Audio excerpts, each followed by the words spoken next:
अंदमानमध्ये कमी दाबाचा पट्टा निर्माण झाल्याने राज्यामध्ये आजपासून पुढचे 4 ते 5 दिवस पावसाचा जोर वाढण्याची शक्यता।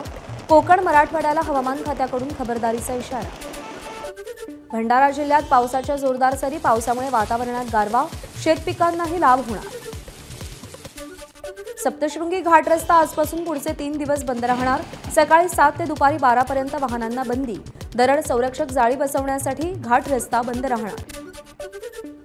कोल्हापूरच्या हुपरीमध्ये चांदी व्यावसायिकाची निर्घृण हत्या, चोरीच्या उद्देशाने आलेल्यांनी हत्या केल्याचा संशय। चोरट्यांनी 25 किलो चांदी चोरली, एका संशयिताला पोलिसांनी ताब्यात घेतले। सांगलीच्या कोसारीमधील शाळेमध्ये पोषण आहारातील 400 किलो तांदूळाची चोरी, न्यू इंग्लिश स्कूलमधला प्रकार, अज्ञाताविरोधात गुन्हा दाखल। मराठा, धनगर, वडार आणि बंजारा समाजाचं आज लातूरमध्ये विविध ठिकाणी आंदोलन। आपल्या मागण्यांसाठी 4ही समाजांकडून आंदोलनाची हाक। जळगावमध्ये धनगर समाजाला आरक्षण मिळावं या मागणीसाठी उपोषणकर्त्यांनी गिरीश महाजनांशी चर्चा केली। येत्या 2-3 दिवसात तोडगा निघेल, महाजनांचं आश्वासन। ओबीसी समाजाच्या विविध मागण्यांसाठी यवतमाळमध्ये महिलांचं आमरण उपोषण। बोगस कुणबी प्रमाणपत्र रद्द करावं, सगळे सोयरे अध्यादेश लागू करू नये यासह विविध मागण्यांसाठी उपोषण सुरू। बुलढाण्याच्या वडनेर भोलजी गावामध्ये धार्मिक मिरवणुकीदरम्यान पाकिस्तान जिंदाबादचे नारे। बजरंग दलाच्या तक्रारीनंतर 4 जणांविरोधात नांदुरा पोलिसात गुन्हा दाखल। सोयाबीन प्रश्नावरून ठाकरे गटाचे आमदार नितीन देशमुख आक्रमक। कार्यकर्ते आणि शेतकऱ्यांसह घेतली मंत्री राधाकृष्ण विखे पाटील यांची भेट।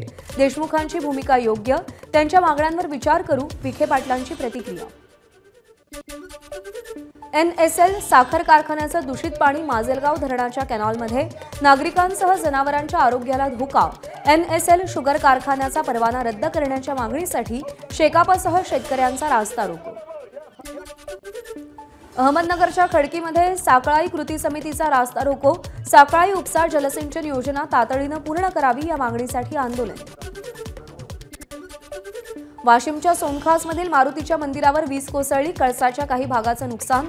सुदैवानं मध्यरात्रीची वेळ असल्यानं मोठा अनर्थ टळला, तर कारंजा शहरातील गजानन राऊतांच्या घरावर वीज कोसळली, यामुळे घराला मोठं भगदाड।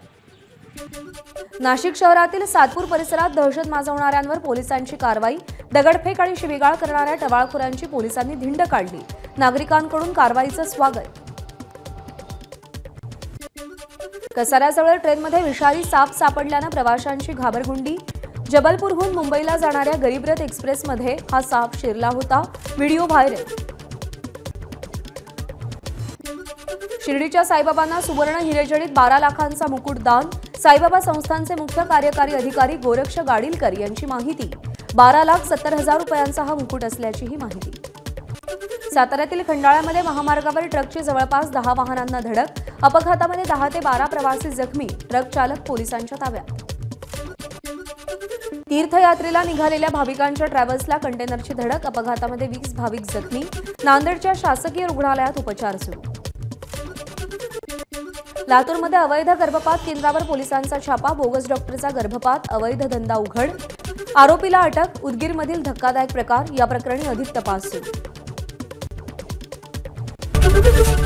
एबीपी माझा, उघडा डोळे बघा नीट।